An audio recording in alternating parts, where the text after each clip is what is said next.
Ready? Go ahead. So we're on page 124 and we're just talking about... What are we talking about? About what was used in the Beit HaMikdash? And poles.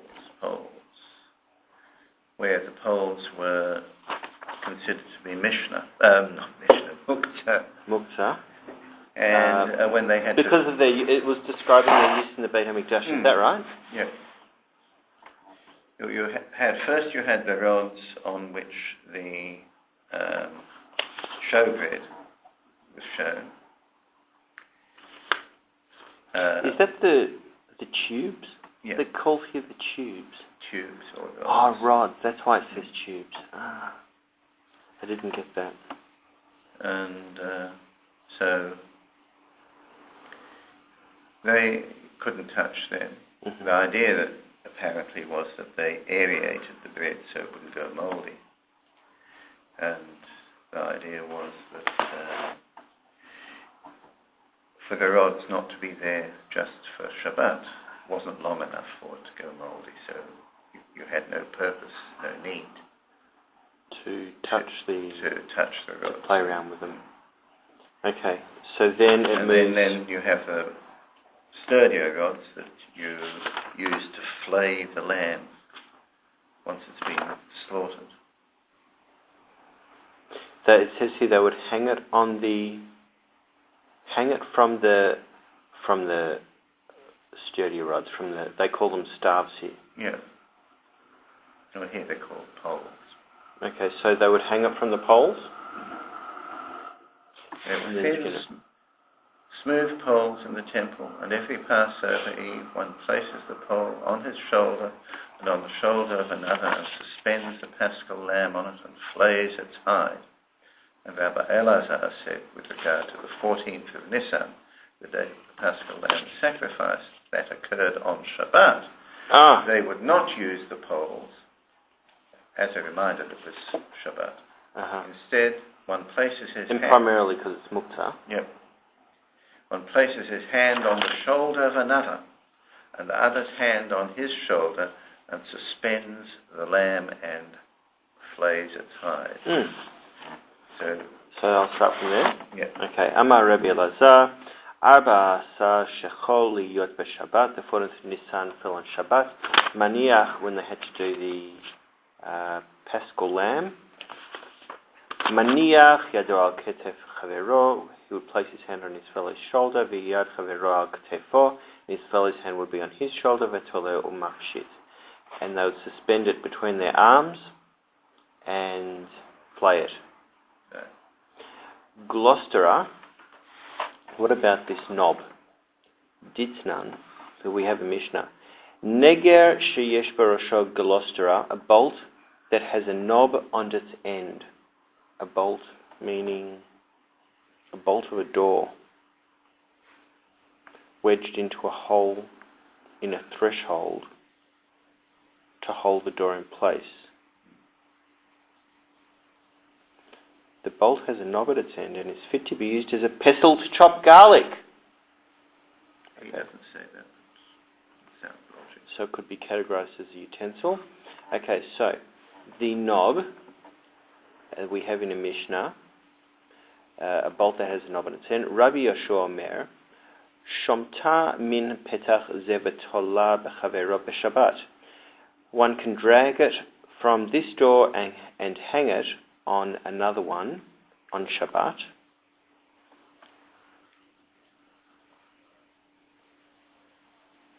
So the dragging so it would be done in a different way than carrying it. I should imagine we're talking about possibly running a string around the head, pulling it up that way. Yeah. Why would you hang it on another one on Shabbat? Maybe the bolts, it's gone out of that. There are two bolts. One of them's out on the other door, and the door's a vital one. You mean like a hinge? The bolt is what holds the hinge in place.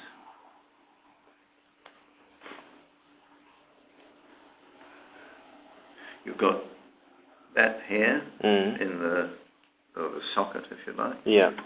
And you've got that there above it, and you drop the bolt into it so the whole thing can swivel and not fall off. Okay.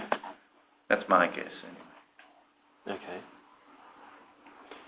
So you can drag it from this door and hang it on another one on Shabbat. Rabbi Tarfon Omer, Harehu kechol hakelim, it's like all utensils, mitaltel b'chatzer, and may be moved within a courtyard. Medocha, and about the mortar, Had Amran is that which we mentioned above, which says that a mortar may not be moved if it does not contain garlic. Amar Rabba, Mimai, so on what basis do we reach that conclusion?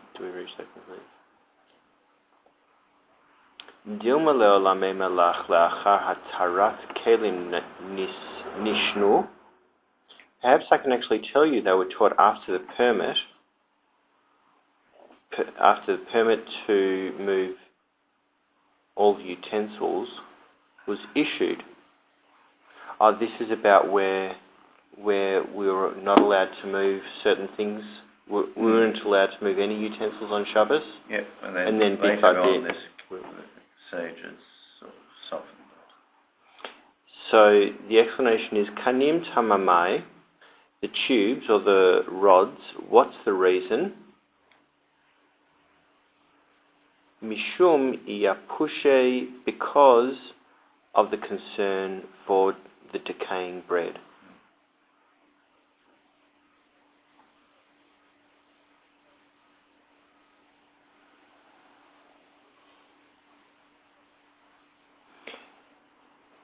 Behai purtalo miapash.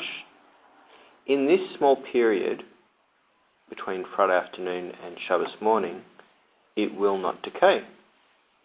So there was no need to arrange or remove the tubes on Shabbat. Not just Friday afternoon, but till the conclusion of Shabbat. Yeah, why would it say until Shabbos morning? It's all over. It's the entire Shabbat. He says until the conclusion of Shabbat.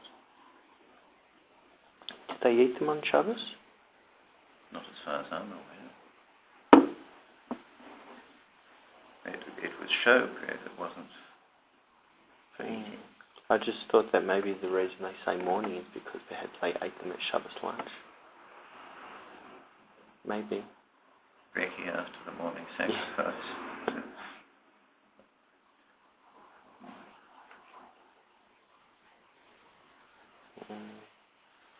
Okay. Maklot, the staffs or the poles. Efshar Rabbi Elazar.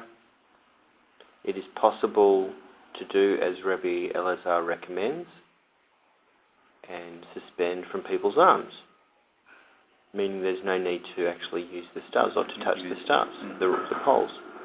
Glostera, the knob, Kid Rabbi Yanai, in accordance with Rabbi Yanai, Damar Rabbi Yanai, Bechatzer she'ena me'orevet askinan. We're dealing with inside of a courtyard where we moved the bolt from one door to a different door, and there was no eruv in that courtyard. And obviously, if there was no eruv, it was prohibited. Rabbi Yeshua Savar Toch HaPetach Kelifnim Damei. Rabbi Yeshua holds the hollow of the doorway is like the interior of the house. The kam taltel mana devatim bechatzer, and he's carrying a utensil from inside a house across the courtyard. The Rabbi Tarfon Savar Toch HaPetach Kalachutz Damei. The Rabbi Tarfon holds the hollow of the door is like the exterior. Umana dechatzer bechatzer kametaltel, and he's carrying the utensil in this case the knob, from the courtyard across the courtyard, so it's in the same space, in the same makom, which is allowed. Medocha, and regarding the mortar, do you have the mortar for Medocha? Rabbi Nechemia, here it is the opinion of Rabbi Nechemia, who holds that a vessel may only be moved on Shabbat for the purpose of its designated use. The person's designated use. Got it. Mishnah. And this is where he started this morning with this Mishnah. So just on that one where you said it can only be used for its designated purpose, in which case on Shabbat it would be muksa and you can't touch it, which is exactly unless it's a permitted Shabbat use. Now a bolt has no permitted Shabbat use, so it couldn't be touched. But we've just finished explaining all these things, how they can't be used, right? But a cup, which is used for drinking on Shabbat, has a designated Shabbat use. You can drink it. Use that. Mishnah. Kol hakelim nitalin letzorech v'shelo letzorech. All utensils can be taken out of necessity or not out of necessity.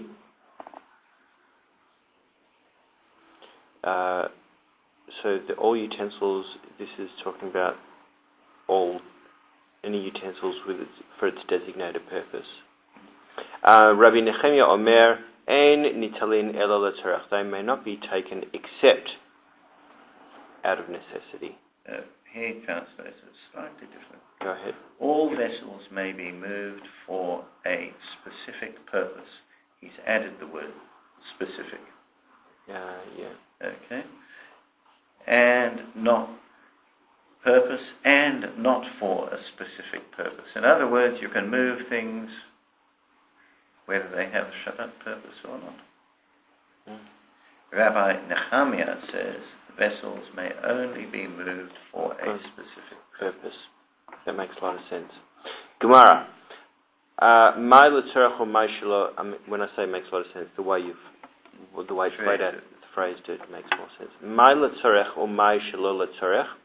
What does it mean for its designated purpose? Is that what you've got? Specific, but for its specific purpose. And what does it mean not for its specific purpose?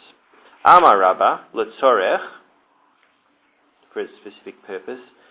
Davar shemelachto leheter letzorech gufo, something that is used specifically for permitted work, primarily for permitted work, can be used for the sake of its use, which is fine. Shelo letzorech, and not for its specific purpose, means davar shemelachto leheter letzorech mekomo, something that is used for permitted work, even for the sake of its place.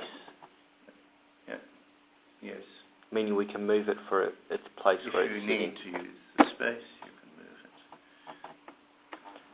it. Whereas Rabbi Nechemia says that.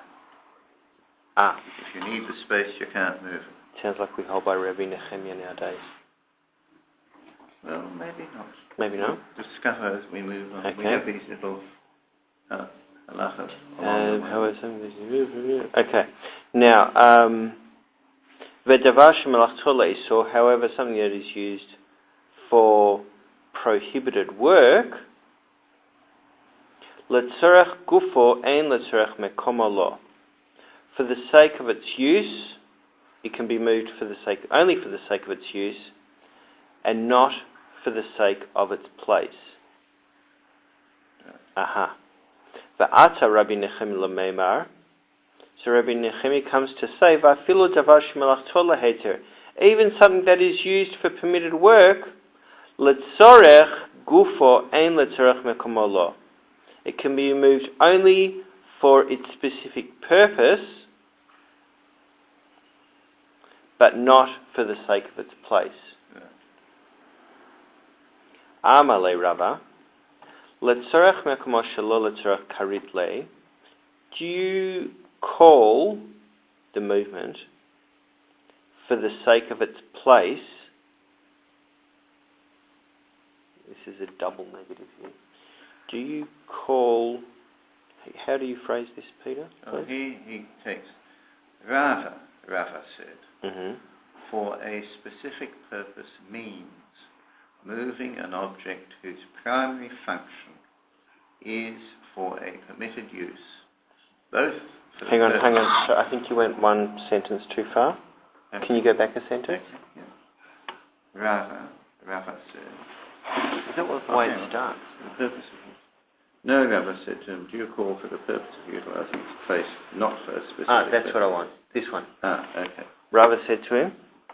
Okay. Rava said to him, do you call for the purpose of utilizing its place, not for a specific purpose? Obviously. If I'm not getting that. If this is the thing. Yeah. Somebody wants to sit here. Right. This is in the way. Right. The purpose was to allow this person to sit here, which is a permitted Shabbat activity. Nothing to do with the place.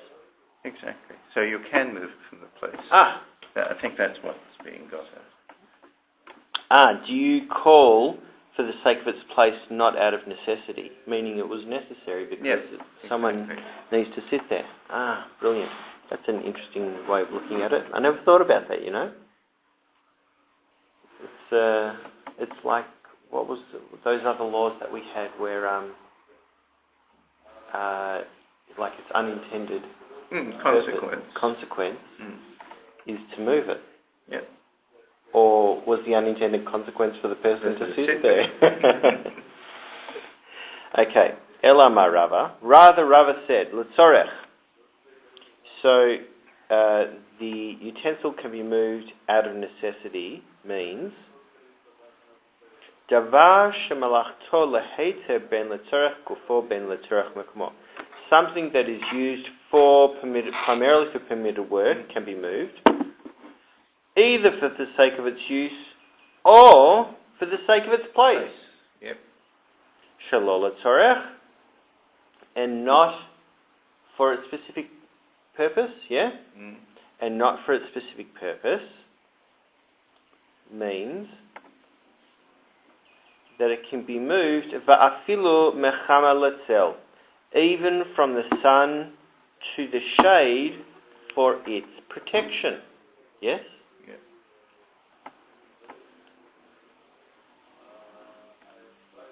V'davar shemelachto le'isor, however, something that is used for prohibited work, letzorech gufo or letzorech mekomo, ein mechama letzelo. It can be moved only for the sake of its use or for the sake of its place, but not from the sun to the shade. V'ata Rabbi Nechemia l'meimar, Rabbi Nechemia comes to say, v'afilu davar shmelachto leheter, even something that is used for permitted work, letzorech gufo letzorech mekomo ein mechama letzelo. Only for the sake of its use or for the sake of its place, but not from the sun to the shade, which is the same as what we just read. So that's like a vindication of, or a confirmation of Rabbi Nechemia's view. Yeah. Yativ Rav Safra Ravacha Bar Huna v'Rav Huna Bar Chanina. So Rav Safra, Ravacha Bar Huna, and Rav Huna Bar Chanina were sitting. V'Yatve v'Ka'amre, and as they sat, they said, L'Rabba aliba de Rabbi Nechemia. Rabba's interpretation of Rabbi Nechemia, Hanei ka'arot heichi metaltalinan. How can we move bowls off a table after we've eaten? Amalehu Rav Safra midi dehava agraf shel re'i, because they are analogous to a vessel for excrement. Chamber pot. A chamber pot. Which may be moved because it is disgusting. So the bowl is disgusting, the chamber pot's disgusting, so we can move it. Amalei Abai l'Rabba. Lamar aliba de Rabbi Nehemiah. For Master's interpretation of Rabbi Nehemiah, how can we move bowls from the table? Amalei, Rava replied, Rav Safra Chavrin Targama. Our colleague Rav Safra has explained it thus: Midi dahava agraf shel re'i, because dirty dishes are analogous to the chamber pot. Yeah? Eitive Rabbi l'Rava. Abai challenged Rava. Medocha, a mortar, which is used to crush garlic. Im yesh ba shum metalslin ota. If it contains garlic, it may be moved. The im lav ein metalslin ota. But if not, meaning if it doesn't contain garlic, it may not be moved. Hacha b'mai askinan. What are we dealing with here? Mechama letzel, moving it from the sun to the shade for protection. And he's added here, which Rava prohibited. Remember So, whereas he says, if not, if it doesn't contain garlic, it may not be moved? If it has garlic, you may move it, and if it doesn't have garlic, right, it can't be moved. And what we're getting here, if someone says, Rava responded with, what are we dealing here? We're dealing with a case of moving the mortar from the sun to the shade. That is, if it's holding the garlic, it can be moved. It can be moved because the garlic will go off in the blazing sunlight. And this is what Rava prohibited. If you look back, we prohibited moving things from the sun to the shade to save them. Anything else could be moved except for that. So hang on. Rava says that... So Rava says that you can't move it, even if it has the garlic in it. Rava says that you can't move things from the sun to the shade. Full stop. Full stop. ATV, he challenged Rava with the brisa. The Shavin, and they agree about a pestle. This is Beit Shammai and Beit Hillel. She'im kitzev alav basar she'asur lataltalo. That if one has chopped meat on it, he may not move it on, this would be on a Yom Tov. Yep. And Rava responds, Hachanami mechama letzel. Here too, we're talking about moving it from the sun to the shade. V'haditnan. Now, what about what we learned in a Mishnah? Ein somchin et ha-kedera bivka'at.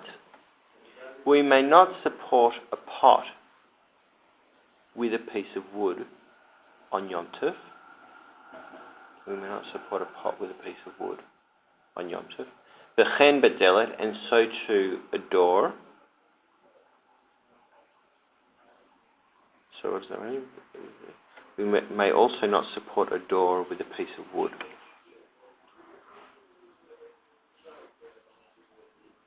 Do you understand why? Maybe what we're talking about is, you think of a pretty shaky door that probably had hinges of lead, leather or something like that, because metal was hard to get and expensive and so on. And the top leather strap's gone, the door's leaning inwards. Maybe it's saying you can't support it with a pole or a lump of wood to stop it falling down. Maybe that. and we can't support a pot with a piece of wood. So if a pot's falling or something like that, we can't stick a piece of wood under it on Shabbat. That seems to be. Okay. It hasn't expanded on it. No. Yeah. One minute. This is just halacha. It is prohibited to prop a pot or a door or on a piece of wood on a festival. And that's all it says. Okay. So we just take it with the on the face of it. Okay. V'habakativ Yom Tov davar shemelachto lahetehu. A piece of wood is on Yom Tov something that is used for permissible work.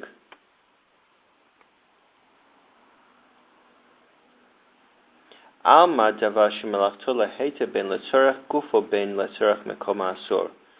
So we see that something that is used for permissible work may not be used either for the sake, may not be allowed either for the sake of its use or for the sake of its place.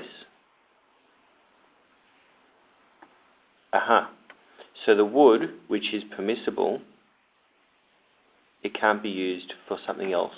Right. It's permitted. It is permitted to move it to light an oven. On Yom Tov, yeah. And Abaye raised no objection with regard to that which we learned in a Mishnah. One may not prop a pot with a piece of wood, and so too one may not prop a door on a piece of wood. Isn't a piece of wood on a festival an object whose primary function is for permitted use, since it is permitted to move it to light an oven? Apparently there is an opinion that moving an object whose primary function is for permitted use, both for the purpose of utilizing the object itself and the purpose of utilizing its place, is prohibited. Goes on. Hatam Maitama, what's the reason for the prohibition there? Kevanti v'Shabbat davar shemelachto leisuhu. Since on Shabbos, a piece of wood is something that is used for prohibited work. Indeed, added, since the wood is set aside from use on Shabbat, the sages issued a decree prohibiting moving it on a festival due to Shabbat. Very good. Gezerah Yom Tov Atzur Shabbat. A decree on Yom Tov on account of Shabbat. Very good. V'chitema. And if you'll say Shabbat Gufei Tishterei, on Shabbos itself it should be permitted. Daha, meaning to move the wood. Daha davar shemelachto le'isur letzorach gufo letzorach mekom hasharei. Since something that is used for prohibited work may be moved for the sake of its use or for the sake of its place, we reply, Hane mile heicha deika torat kli alav. That applies where it is classified as a utensil. Heicha deleka torat kli alav lo. But where it's not classified as a utensil, no, you can't move it at all. Brilliant. Umi gazrinan. So do we enact decrees? Is that the way you've got that? Yes. Do we issue decrees that prohibit? What's the decree that we... Do we issue decrees and then we go into the sentence in prohibiting actions on festivals due to the fact that they are prohibited on Shabbat? That's an excellent question. But we learned in a Mishnah, Mashilin Peirot Derech Aruba B'Yom Tov, we may lower produce through a skylight on Yom Tov, Aval Lo B'Shabbat, but not on Shabbat. If you spread produce on your roof to dry and you fear that rain will ruin it, you can throw them in through the skylight on Yom Tov. But you can't do that on Shabbos. He's added to what you just said. Apparently the sages do not prohibit on a festival all the actions that are prohibited on Shabbat. Oh, that's nice. Do you want to say something? No. Umilo Gazrinan, do we not enact decrees about this? V'hatnan, but we learned in a Mishnah, Ein ben Yom Tov l'Shabbat ela ochel nefesh bilvad. There's no difference between Yom Tov and Shabbos except in matters of food preparation. Amar Rav Yosef, Lo kasha, there's no difficulty. Ha Rabbi Eliezer, this Mishnah, is with Rabbi Eliezer, Ha Rabbi Yeshua, and this Mishnah is with Rabbi Yeshua, Titania, as it was taught in the Brisa. Oto ve'et beno shenaflu labor. An animal and its offspring that fell into a pit on Yom Tov, Rabbi Eliezer Omer, Ma'ale et harishon al menat leshachato v'shachato. One may raise the first in order to slaughter it, and then needs to slaughter it. We learnt this a few days ago. Yeah. V'hasheni oseh lo parnasa bimkomo bishvil shelo yamot. And for the second, he provides sustenance in its place, meaning he throws down food to it, so it will not die. Rabbi Yeshua Omer, Ma'aleh harishon al menat l'shachat ve'eno shachato. One may raise the first in order to slaughter it, but he need not slaughter it. Umarim u'maleh et hashineh. He may then employ subterfuge. Artifice. Same thing. He may then employ subterfuge to raise the second animal. Ratzah ze shochet. If he wants, he may slaughter the first one, and if he wants, he may slaughter the other one. So we can see Rabbi Yeshua is lenient in regard to Yom Tov rules as opposed to Shabbos. This is specifically in regard to financial losses. Yeah. And the Gemara rejects this. Mimai?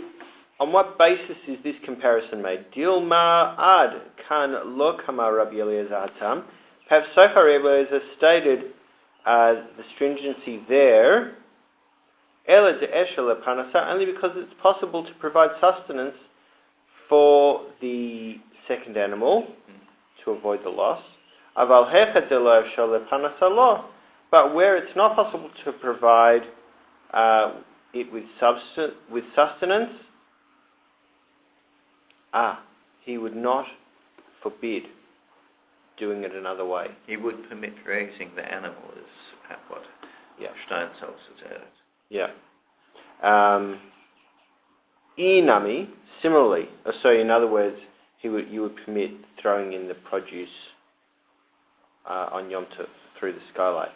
Inami, similarly, Ad kan la kama Rabbi Yeshua hatam. So far, Rabbi Yeshua stated his leniency there. To eshe be ha'arma, because it's possible to employ subterfuge, artifice. Aval hecha de lo efshar be ha'arma lo. But where it's not possible to employ subterfuge, no, he would not rule leniently. Actually, that's a question mark. Is that correct? He would not rule leniently? He hasn't used the question mark. Okay. Ela ma Rav Papa, lo kashya, there's no difficulty. Ha Beit Shammai, the latter Mishnah follows Beit Shammai. Ha Beit Hillel, and the previous Mishnah, which permits the lowering of produce through the skylight, follows Beit Hillel. So what does Beit Shammai? Beit Shammai applies to Shabbos rabbinic prohibitions on Yom Tov. Ditnam, because we learned in a Mishnah, Beit Shammai Omrim,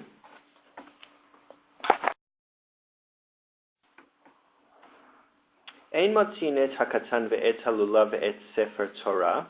We may not take out a child, or lulav, or a Torah scroll, l'reshut harabim, to the public, l'reshut harabim on Yom Tov, or Beit Hillel matirin, and Beit Hillel permits this. Ema dishma'at. He's just added something. Beit Hillel permits carrying objects from one domain to another on a festival for purposes other than preparing food.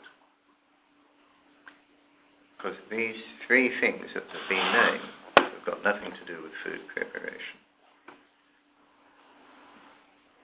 And by implication, Beit Shammai allows things to be carried on a festival, but only for the purpose of preparing food.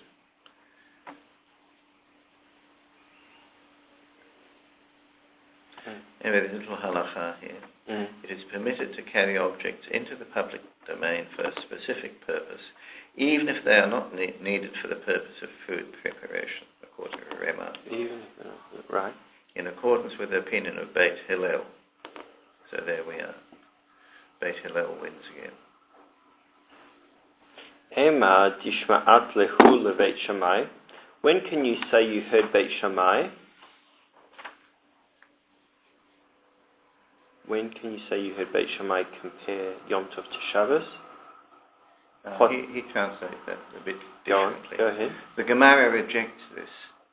Say that you heard Beit Shammai prohibit carrying out an object from one domain to another. Did you hear that they prohibited moving an object? So that's Hotza'ah.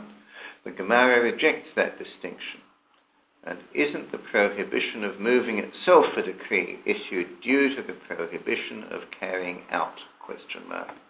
One who prohibits carrying out certainly prohibits moving an object as well. That was an addition by Steinsaltz. So the suggestion there is the Beit Shammai would not approve of moving an object. If they don't allow carrying, then they're not going to allow you to move an object. They don't allow carrying, and they're not allowed on the festival.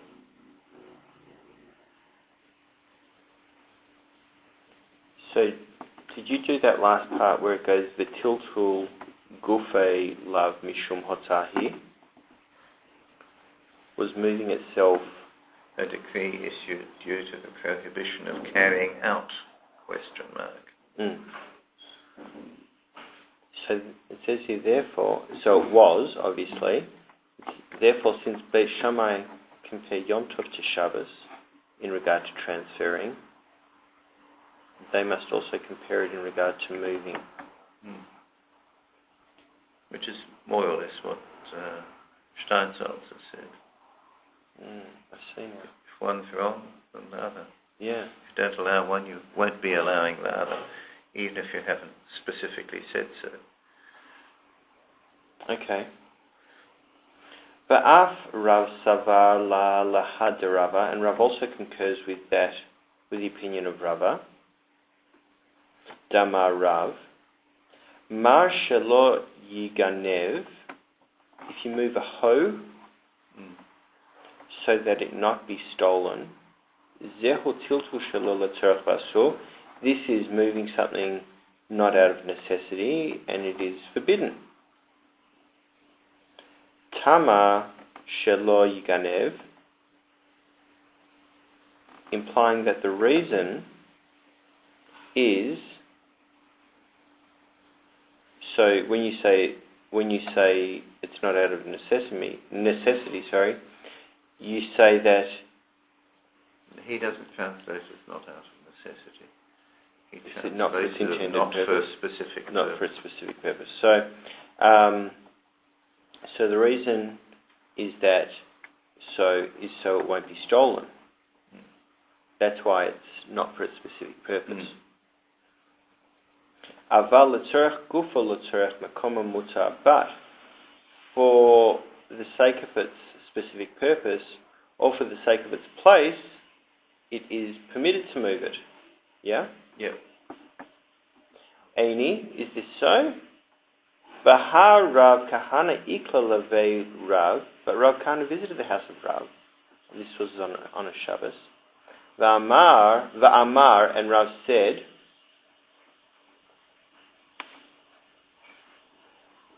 Ayetu le shuta le kahana le tevale. Bring the trap for kahana to sit on. Here he translates bring a net. A net. A net and a trap can be the same thing, depending on what you're talking. Like a hammock. Probably. Lememra, doesn't this mean to say, de davar shemelachto leisur letzorech gufo ein letzorech mekomo lo. That something like this, which is used for prohibited work, can be moved for the sake of its specific purpose, but not for the sake of its place. Hachi, that makes good sense, right? Hachi na'ama lehu. In fact, this is what Rav actually said to them. Shekulu shuta mikame kahana. Take away the net, or the trap, from before kahana. So he would have a place to sit down. V'ibait ema, or if you prefer, say, hatam mechama letel hava. There, the trap was, or the net was, being moved from the sun to the shade. Yeah. So Rav specified that he needed to use the trap as a seat to preclude the notion that he was sanctioning it, moving it for its own protection. More or less what he is saying here. As it was in a place where it could not have been, it could have been damaged. One might have mistakenly concluded that this was the reason that they were moving the net.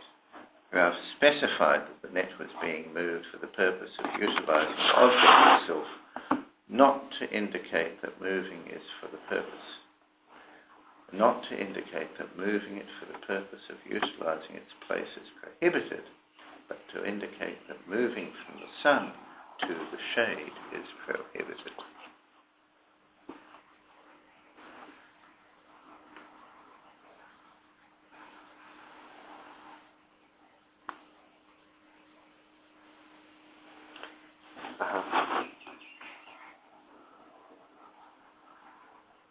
Rav Mari, now another incident, a similar incident. Rav Mari bar Rachel Havale Hahi Be Sadyavta, Sadevata Bishimsha. Rav Mari bar Rachel had some felt pillows in the sun. Ata Lakame de Rava, he came before Rava, Amar Le Mahu Letaltulinhu, said to him, what do I do in regard to moving them? Amale Shari, Rava said, it's permissible. Itli Achrina, but I have others, so I don't need to use these. So Rava responded, Chazul La'orchim, they're suitable for guests who might come. It li nami la'orchim. I also have pillows for other. He wants to make it like he's a nudnik. He's a nudnik. Amalei, Rava said to him, Galeit adatach dichraba sevir alach. You have indicated that you concur with Rava, who Rava said that Rava forbids moving a permitted use utensil from the sun to the shade. Lechulei alma sharei ledidach asir. It's permitted for everyone else except for you. That is brilliant. Yeah. That is such a good answer. Yeah. Ama Rabbi Yaba, Ama Rabbi Chia bar Ashi Amar Rav, Machbedot shel melta mutar letaltulan b'shabbat. Brooms of cloth, yeah? He says brooms of fine wool. Brooms of fine wool. Shel melta. Brooms of fine wool may be moved on Shabbat. Aval shel tmara lo. But brooms of palm, made from palm leaves, no. See, the broom that is made out of the fine wool cloth, you can sort of sweep with it, but the date palm one will fill in any bumps that there are in the floor because it's rough. Wow. And move the soil. That's a big halakha, I would imagine. However, brooms made of date palm fronds, no, they may not be moved. It is prohibited to fill holes in the ground. Aval shel tmara lo, Rabbi Elazar Omer, af shel tmara, even palm leaf brooms can be moved. But Mayaskinan, so what type of moving are we dealing with? If you'll say it's for the sake of its, what did you say, of its specific purpose, or for the sake of its place. V'ha lema Rav shel tmara lo.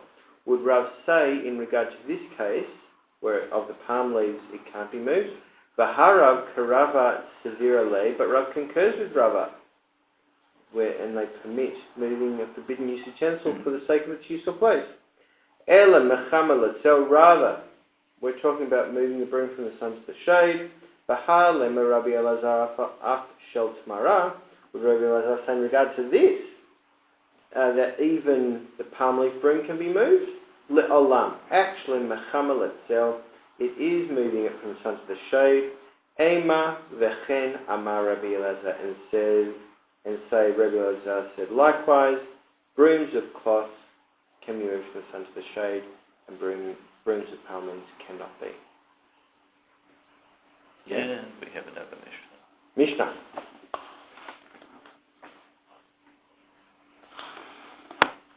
Kol hakelim hanitalin b'Shabbat. All utensils can be taken. Do you use taken? Moved. They can be moved on Shabbat. Shivrehen nitalin imahem. Fragments of them may also be moved with them. Uvilvad sheyehu osin me'ein malacha, provided they can perform some sort of task. Oh, we've talked about this, where a shard might be used as a bowl or something. Shivrei areva lechasot bahen et pi hechavit. Take for example, fragments of a mixing bowl could be used to cover the mouth of a cask.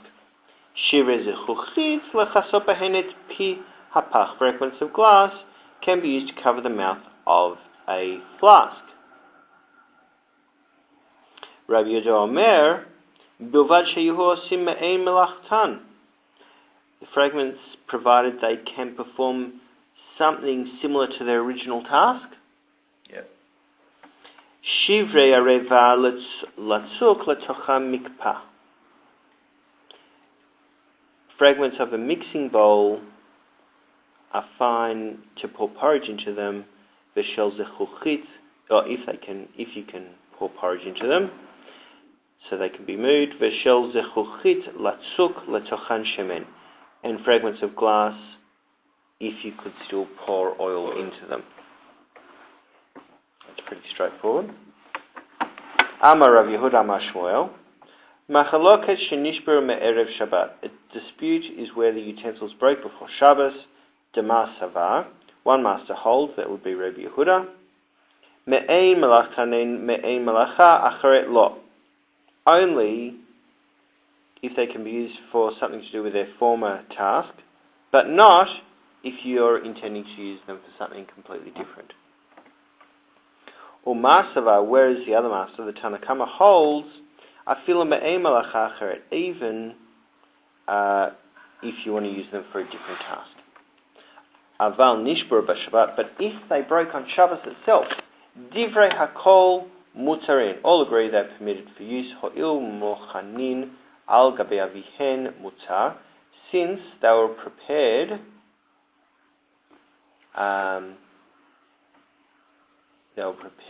prior to Shabbat for their Shabbat use as a whole utensil, they're permitted even after breakage. It's strange it doesn't say there, it doesn't add there for its original use or for a different use. Well, it seems to be that what we're dealing with, it's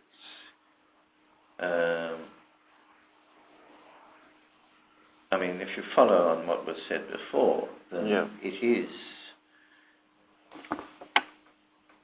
can be used in some way related to its previous use. And then, of course, if you're using the shard to cover the opening to a barrel, then they certainly, that's certainly not the original use.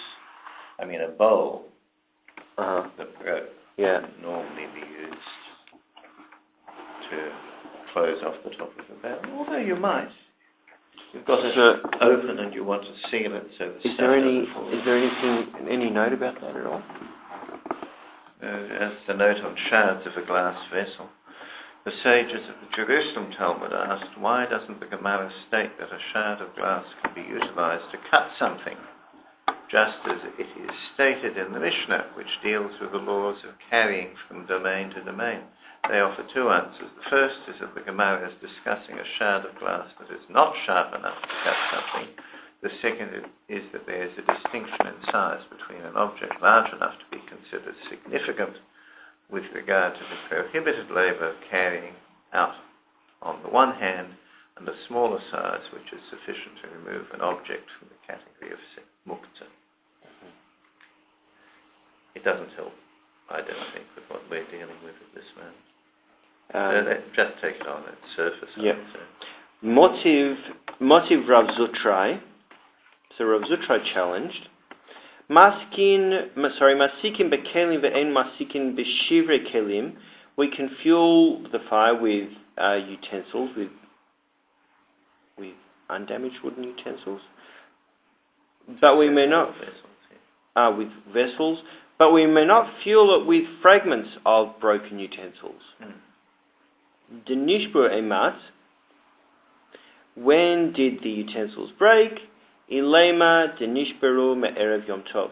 If you say they break before Yom Tov, eitzim be'alma ninhu, the fragments are ordinary pieces of wood, and so they're obviously prepared as firewood. Ela la be'Yom Tov, rather, isn't it clear that they broke on Yom Tov? V'katane masikim bekelim ve'en masikim b'shivre kelim. Yet the Brisa teaches we can fuel with utensils, but may not fuel with fragments of utensils.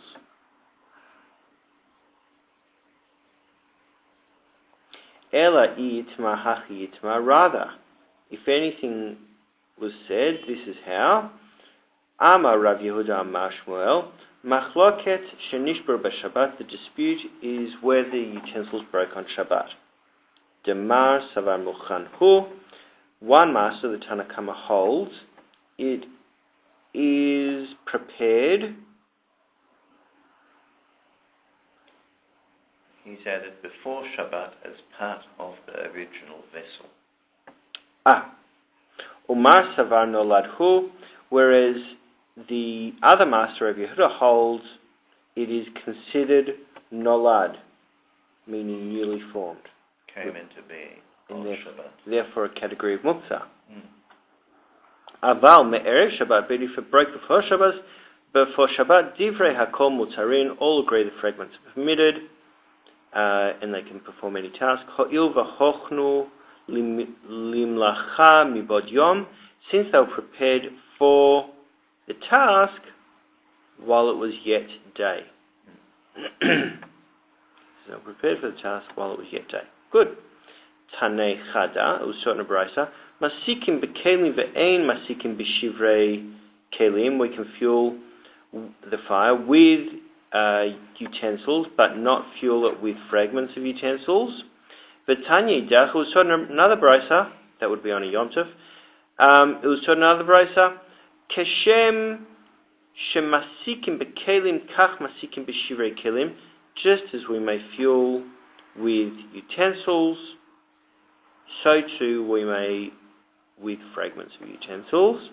V'tanya idach, another brisa, ein masikin lo bekelim velo b'shivrei kelim. We cannot fuel neither with utensils nor with fragments of utensils. At which point you throw your hands up in despair and run screaming from the room. Ha Rabbi Yehuda. This brisa, the first, is with Rabbi Yehuda. Ha Rabbi Shimon. The second is with Rabbi Shimon. Ha Rabbi Nehemiah. Good old Rabbi Nehemiah is the third. He'd be one of your mates, Peter. Not. You're right, not. Amar Rav Nachman. Hanei livnei de ishtayur mibnayana sharei letal tulinhu. Oh, I got that all out without. The bricks that were left over from construction can be moved on Shabbos. Dechazu lemizga ala yehu, because they can be reclined upon. Sharginhu vadai akzinhu, but if you stack them, then you've set them aside, and therefore they're muktzah. Yeah. I don't see the point, really. I don't see the difference. If they're just lying around, yeah, that at least demonstrates that you haven't had a specific intention for them. But if you take because you would have taken care. But if you take them and put them in a stack, it indicates you're putting them in a stack in order to use them for building. I would have just said that you put them in a stack because you're neat. Well, I'm not orderly. in those days. Not in those days. I mean, remember, you're talking about a time when the rubbish was thrown in the street, people shat in the street. Tidiness would not have been, yeah, I see your point. A primary thing. Amar Rav Nachman Amar Shmuel, Cheres Ktana Mutar Letaltel B'Chatzer. So a small, do you have earthenware or ceramic? With regard to a small earthenware shard. A small earthenware shard can be moved about inside a chatzer, a koyad, aval, the carmelit, lo, but not in a carmelit. And he's added here, because there are vessels there that need to be covered. That's why you can move it around in a courtyard. In the courtyard. According to Stein. The Rav Nachman Didei Amar, and Rav Nachman stated his own opinion, afilu the carmelit, even in a carmelit. I'm tending to think that you might like Rav Nachman now. Aval birshut harabim lo. The Rav Amar afilu birshut harabim. Good old Rava. The Azda Rava Latame, and Rava followed his own reasoning. The Rava Hava Kazil Beristaka Timchoza. Rava was walking in the marketplace of Mechoza. Ita Vasai. It's Aramaic, obviously. Ita Vasai Mesane Tina. His shoes became soiled with mud. Ata Shamaye. His servant came. Shakal Chaspa Veka Mechaperle. He took a shard and began to wipe it off for Rava. So the servant took a shard in the public domain. And was scraping the poo crap off the shirt. Ramu Be Rabbanan Kala, the rabbis shouted at him. Amar Rava, La Mistaya de lo Gmire. Not only did these rabbis not learn what's allowed and not allowed, Migma Nami Magmere.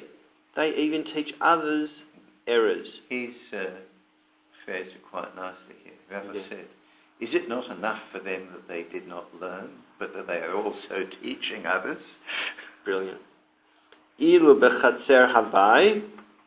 If the shard were in a courtyard, milo habachazia lechasuye beimana, wouldn't it be fit to be used as a cover for a utensil?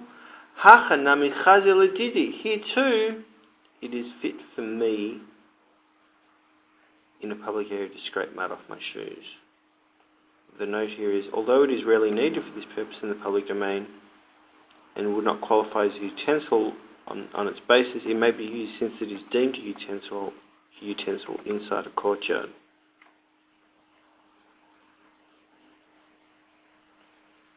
And the servants couldn't have moved it more than 4 amot, so it must have been quite close to Rava's feet. That's very interesting. They never said that, but I think that's an important point. Reason, given who we're dealing with. Yeah, I'd say so. That's a good point, Peter. Amar Rav Yud Amar Shmuel. Megufat chavit shenichtata, the lid of a cask that was shattered. The cask was shattered, but the lid was intact. He's translated as with regard to the clay seal of a jug that was broken. So the clay seal is intact. Mutar letaltel b'Shabbat, you can move it on Shabbat because you can use it to cover other utensils. Tanya nami hachi, I never thought about that. So would the seal be a fragment?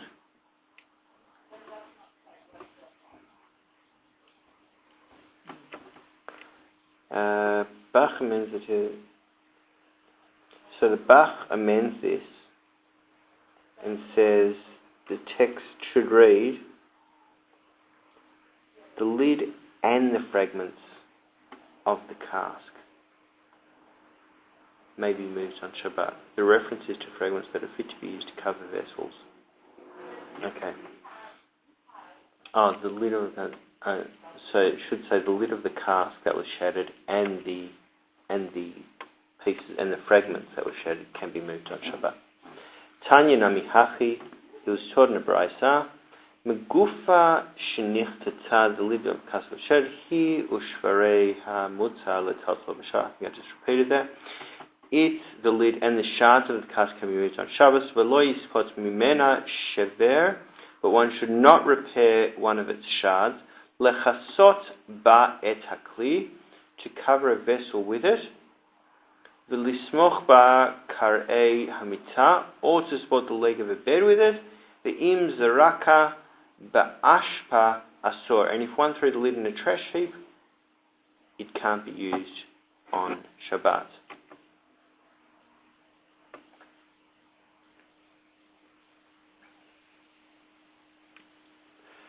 Matkifla Rav Papa, Ela Ma'ata, so Rava objected, and he said, but now, Zarik le liglimei hachinami dasur, if he threw his garment on a trash heap, is it also forbidden to use again?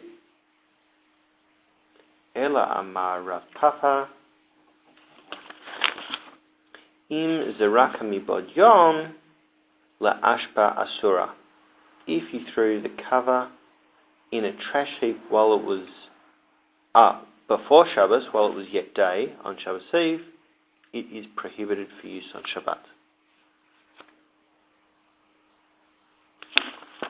And we're going into it. By showing on the garbage heap, you've indicated that you're not intending to use it. Any halachot? Anything interesting? Shards of an old, no? Smaller than where shard, halacha or notes, and one may not break a shard. Some commentaries explain that one may not cut nor even merely smooth over protrusions of shards to render them usable. Others explain that this means that it is prohibited to attach two shards together, so you can't. So you have to make use of the shard as it is. So that's why it says you can't break the shard. Yeah. Okay.